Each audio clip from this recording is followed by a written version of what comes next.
Assalamualaikum warahmatullahi wabarakatuh. Halo teman-teman semua, kami dari kelompok 6 akan menyampaikan materi mengenai akuntansi salam.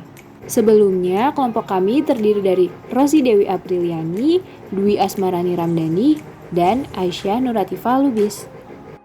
Untuk topik bahasannya, kita akan membahas mengenai yang pertama, pengertian salam, yang kedua, dasar hukum, yang ketiga, rukun dan syarat salam, yang keempat, jenis-jenis akad salam, yang kelima, karakteristik akad salam, yang keenam, akun transaksi salam, dan yang terakhir, mengenai perlakuan akuntansi.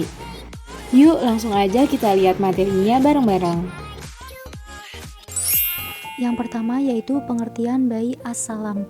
Bai as-salam atau biasa disebut dengan salam merupakan salah satu akad jual beli di mana pembelian barang pembayarannya dilunasi di muka atau pembeli membayar terlebih dahulu sedangkan penyerahan barang dilakukan di kemudian hari. Nah, dengan akad salam, harga barang pesanan yang sudah disepakati tidak dapat berubah selama jangka waktu akad. Apabila barang yang dikirim tidak sesuai dengan ketentuan yang telah disepakati sebelumnya, maka pembeli boleh melakukan khiyar, yaitu memilih apakah transaksi dilanjutkan atau dibatalkan. Selanjutnya yang kedua, dasar hukum salam. Dasar hukum salam yang pertama terdapat pada Quran surat Al-Baqarah ayat ke-282 yang artinya, hai orang-orang yang beriman, apabila kamu bermuamalah tidak secara tunai untuk waktu yang ditentukan, hendaklah kamu menuliskannya, dan hendaklah seorang penulis di antara kamu menuliskannya dengan benar, dan janganlah penulis enggan menuliskannya sebagaimana Allah mengajarkannya. Maka hendaklah ia menulis, dan hendaklah orang yang berhutang itu mengimlakan atau apa yang akan ditulis itu, dan hendaklah ia bertakwa kepada Allah Tuhannya, dan janganlah ia mengurangi sedikit pun daripada hutangnya. Yang kedua terdapat pada hadis Nabi dari Ibnu Abbas bahwa Rasulullah SAW bersabda, barang siapa yang melakukan transaksi salaf atau pemesanan di depan, hendaknya menyatakan spesifik dalam volume jelas, takaran jelas, dan waktu yang jelas. Yang ketiga terdapat pada ijma. Ijma menurut Ibnu Munzir, ulama sepakat atas kebolehan jual beli dengan cara salam. Di samping itu, cara tersebut juga diperlukan oleh masyarakat. Yang keempat terdapat pada DSN MUI, ketentuan syar'i transaksi salam diatur dalam Fatwa DSN nomor 5 tahun 2000 tentang jual beli salam.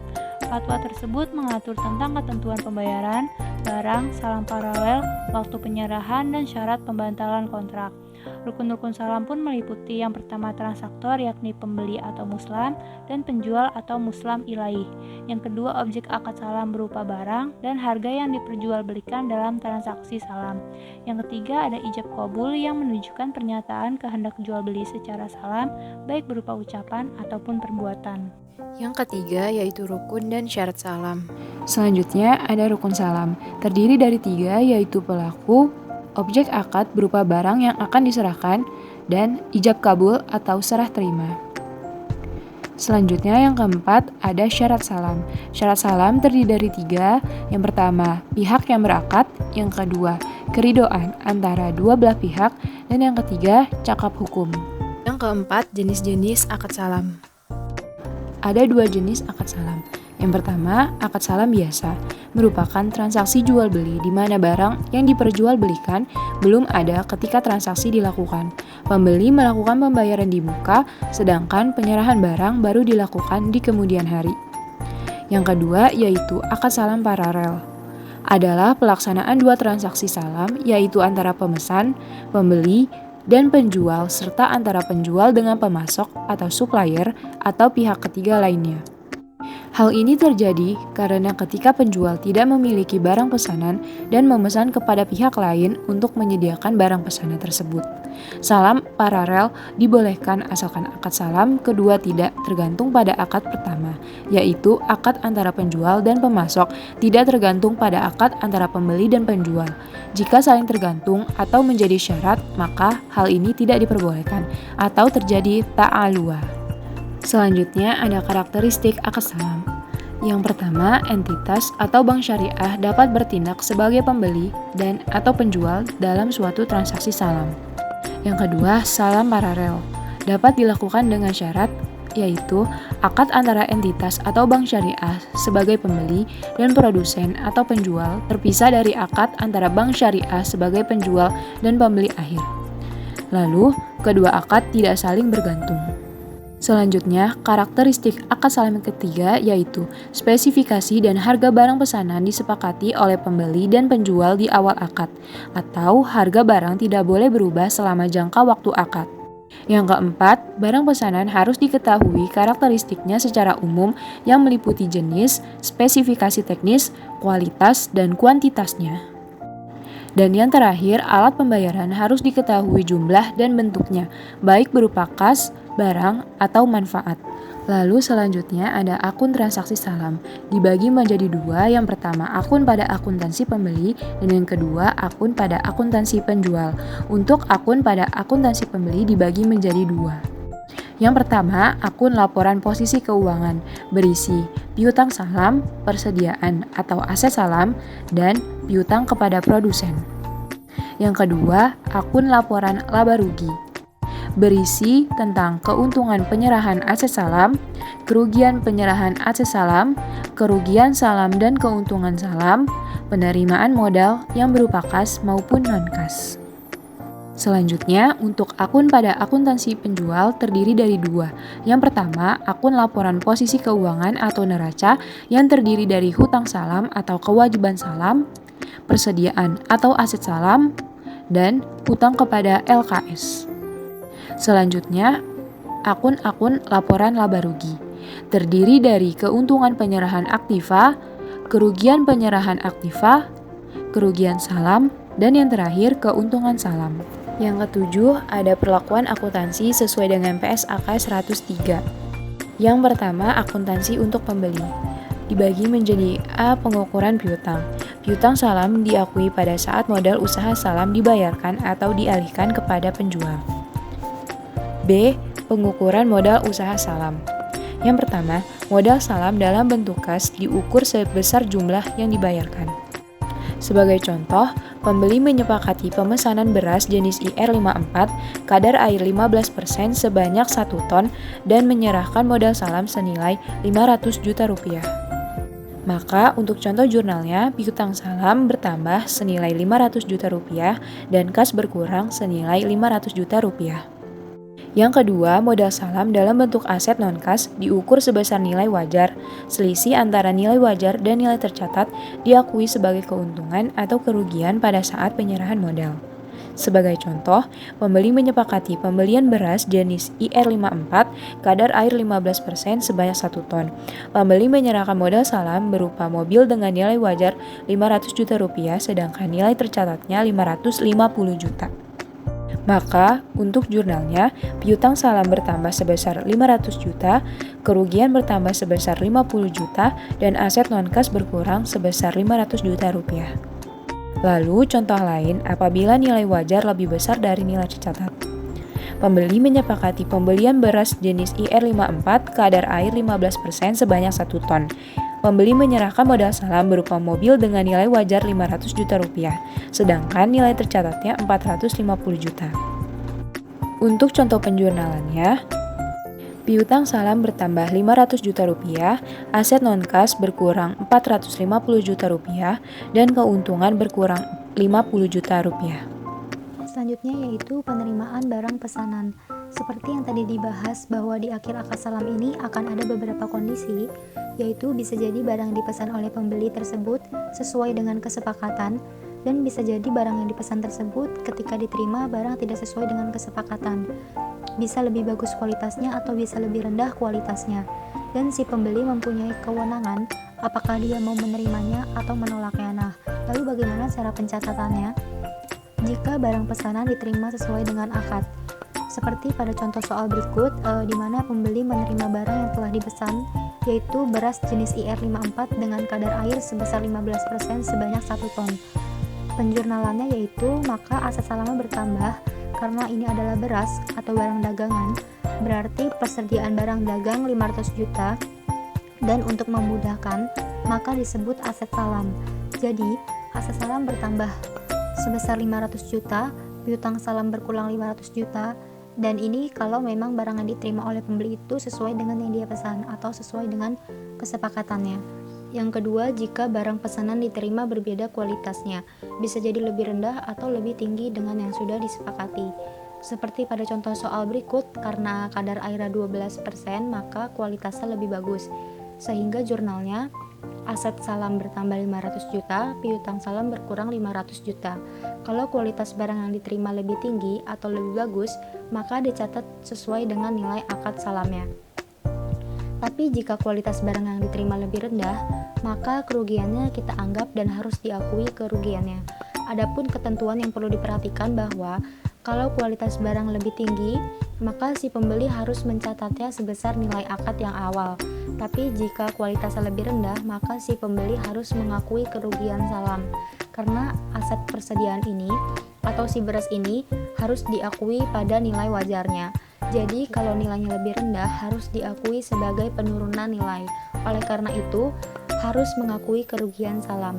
Misalkan di sini nilai dari persediaan sebesar 470 juta, maka selisih antara 500 juta dengan 470 juta diakui sebagai kerugiannya, sehingga kerugian salamnya yaitu 30 juta.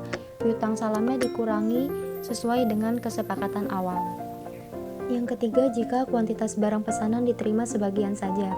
Misalkan si pembeli memesan 1 ton, tapi yang datang 5 ton, maka ada dua kemungkinan. Kemungkinan yang pertama yaitu si pembeli menerima sebagian barangnya, kemudian dia memberikan waktu untuk si penjual menyediakan barang tersebut. Jadi dia menerima yang setengah ton tersebut, kemudian dia memberikan waktu tambahan. Lalu jurnalnya, maka piutang salamnya dikurangkan sebesar 50%, sehingga aset salam bertambah 250 juta, piutang salam berkurang 250 juta, dan sisa piutang salamnya masih ada 250 juta. Kemungkinan kedua yaitu kalau si pembeli sisa barang yang belum dikirim dibatalkan. Misalkan si penjual hanya memberikan setengah ton, maka dalam kondisi seperti ini, si pembeli berkeinginan untuk menerima yang setengah ton, tetapi sisa setengah tonnya lagi tidak diterima atau dalam artian dibatalkan. Oleh karena itu, penjual harus mengembalikan uang. Karena si penjual mempunyai kewajiban untuk mengembalikan uang, maka dianggap sebagai piutang dari penjual tersebut. Lalu, aset salamnya ditambah 250 juta, piutang ditambah dan dipindahkan dari piutang salam ke piutang lain-lain penjual, karena hal tersebut tidak boleh disatukan. Piutang salam dengan piutang lain-lain tidak boleh disatukan di dalam pencatatan akuntansi ini. Jadi piutang salam harus dipisahkan dengan piutang lain-lain penjual. Karena piutang dari penjual ini merupakan kewajiban yang disebabkan karena si penjual tidak memenuhi kewajibannya, maka dianggap sebagai piutang lain-lain. Selanjutnya, denda keterlambatan. Misalnya jika si pembeli telah menyepakati tanggal pembelian, tetapi pada tanggal tersebut pembeli tidak menerima barang yang dibeli, maka si pembeli berhak untuk memberikan denda keterlambatan kepada penjualnya. Tetapi hal ini masih menjadi perdebatan di dalam keuangan syariah, karena menurut beberapa ulama, denda tersebut tidak diperbolehkan di dalam transaksi syariah, karena sudah diketahui bahwa ketika kita memberikan modal salam tersebut kepada penjual, si penjual mengakuinya sebagai utang. Salah satu kaidah syariah yang harus dipenuhi di dalam akuntansi syariah adalah pihak yang memberikan utang tidak boleh mengambil manfaat dari utangnya tersebut. Ketika si pembeli mengambil manfaat berupa denda, maka bentuknya adalah tambahan atau bunga, dan dalam akuntansi syariah, tambahan tersebut hukumnya adalah riba. Sehingga untuk menjurnal keterlambatan tersebut dimasukkan ke dalam dana kebajikan. Lalu bagaimana penyajiannya? Terbagi menjadi 3 bagian, yaitu yang pertama, pembeli menyajikan modal usaha salam yang diberikan sebagai piutang salam. Yang kedua, piutang yang harus dilunasi oleh penjual karena tidak dapat memenuhi kewajibannya dalam transaksi salam, disajikan terpisah dari piutang salam. Hal ini ketika si penjual tidak bisa memenuhi kewajibannya atau disebut piutang lain-lain, dan piutang lain-lain tersebut tidak boleh disatukan dengan piutang salam, harus dipisahkan. Yang ketiga, persediaan yang diperoleh melalui transaksi salam diukur sebesar nilai terendah biaya perolehan atau nilai realisasi neto. Apabila nilai realisasi neto atau nilai bersih yang dapat direalisasi lebih rendah dari biaya perolehan, maka selisihnya diakui sebagai kerugian. Dari sisi pengungkapan, ada beberapa hal yang harus diungkapkan di dalam catatan atas laporan keuangan terkait dengan akad salam ini. Yang pertama, besarnya modal usaha salam, baik yang dibiayai sendiri atau yang dibiayai bersama-sama dengan pihak lain. Yang kedua, jenis dan kuantitas barang pesanan. Misalkan, ada modal salam yang kita tunjukkan di dalam laporan keuangan. Nah, modal salam tersebut harus diungkapkan untuk membeli apa, barangnya apa, kuantitasnya berapa, jenisnya apa. Harus dijelaskan di dalam catatan atas laporan keuangan. Yang ketiga, pengungkapan lain sesuai dengan PSAK nomor 101 tentang penyajian laporan keuangan syariah. Selanjutnya yang kedua ada akuntansi untuk penjual. Jika pada sisi pembeli adalah piutang, maka sisi penjual adalah utang atau kewajiban. Maka yang akan dibahas pada akuntansi untuk penjual yaitu pengakuan, pengukuran, penyerahan barang pesanan, penyerahan barang pesanan tidak sesuai akad, penjual melakukan salam paralel, penyajian, dan terakhir pengungkapan. Yang pertama ada pengakuan. Kewajiban salam diakui pada saat penjual menerima modal usaha salam. Modal usaha salam yang diterima disajikan sebagai kewajiban salam. Selanjutnya pengukuran. Yang pertama, modal salam dalam bentuk kas diukur sebesar jumlah yang diterima. Contoh, penjual menyepakati pesanan beras jenis IR54 kadar air 15% sebanyak 1 ton dan menerima modal salam senilai 500 juta rupiah. Maka jika tadi pada sisi pembeli piutang pada kas, maka jurnal ini adalah kas pada utang salam. Yang kedua, modal salam dalam bentuk aset non-kas diukur sebesar nilai wajar. Contoh, penjual menyepakati pesanan beras jenis IR54 kadar air 15% sebanyak 1 ton dan menerima modal salam berupa mobil dengan nilai wajar 500 juta. Maka jurnalnya aset non-kas pada nilai wajar pada utang salam sebesar 500 juta. Selanjutnya, penyerahan barang pesanan. Yang pertama, kondisi jika barang pesanan diserahkan sesuai dengan akad.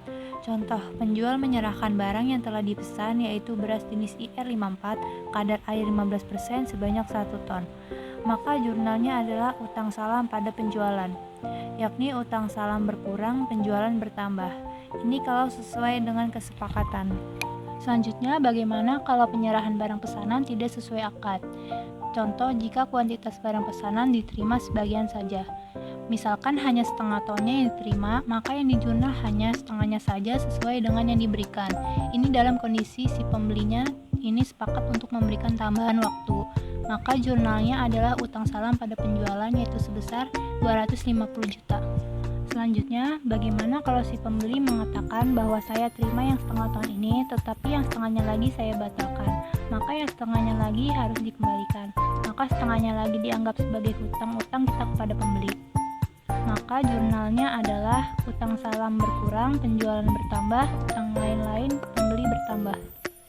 Selanjutnya, penjual melakukan salam paralel. Yang pertama, pembelian aset salam. Contohnya, penjual menyepakati pesanan beras jenis IR54 kadar air 15% sebanyak 1 ton dengan nilai 500 juta. Penjual memperoleh barang tersebut dari pemasok senilai 480 juta. Nah, bagaimana jurnal ketika si penjual ini memperoleh barang tersebut dari pemasok? Maka jurnalnya adalah aset salam pada kas. Kas berkurang karena dia membeli kepada pemasok dan aset salam bertambah, yaitu aset dalam bentuk beras. Selanjutnya yang kedua, ketiga, penjual menyerahkan barang kepada pembeli. Contoh, penjual menyerahkan barang yang telah dipesan yaitu beras jenis IR54 kadar air 15% sebanyak 1 ton dengan nilai 500 juta rupiah. Nah, karena ada selisih antara harga beli 480 juta dengan harga jual 500 juta, maka selisih antara harga beli dengan harga jual ini diakui sebagai keuntungan dari sisi penjual. Maka jurnal saat penyerahan barang yakni utang salam berkurang 500 juta, aset salam berkurang 480 juta, dan keuntungan salam bertambah sebesar 20 juta. Selanjutnya ada penyajian. Penjual menyajikan model usaha salam yang diterima sebagai kewajiban salam. Yang terakhir ada pengungkapan. Pertama, piutang salam kepada produsen dalam salam paralel yang memiliki hubungan istimewa harus diungkapkan. Jadi piutang salam kepada produsen yang memiliki hubungan istimewa harus diungkapkan di dalam catatan atas laporan keuangan. Yang kedua, jenis dan kuantitas barang pesanan. Misalnya si penjual melaporkan bahwa kewajiban salamnya itu misalnya 500 juta. Di catatan atas laporan keuangan harus diungkapkan 500 juta itu jenis barangnya apa, kuantitasnya berapa, dan spesifikasinya apa. Harus dijelaskan. Yang ketiga, pengungkapan lain sesuai dengan PSAK 101 tentang penyajian laporan keuangan syariah.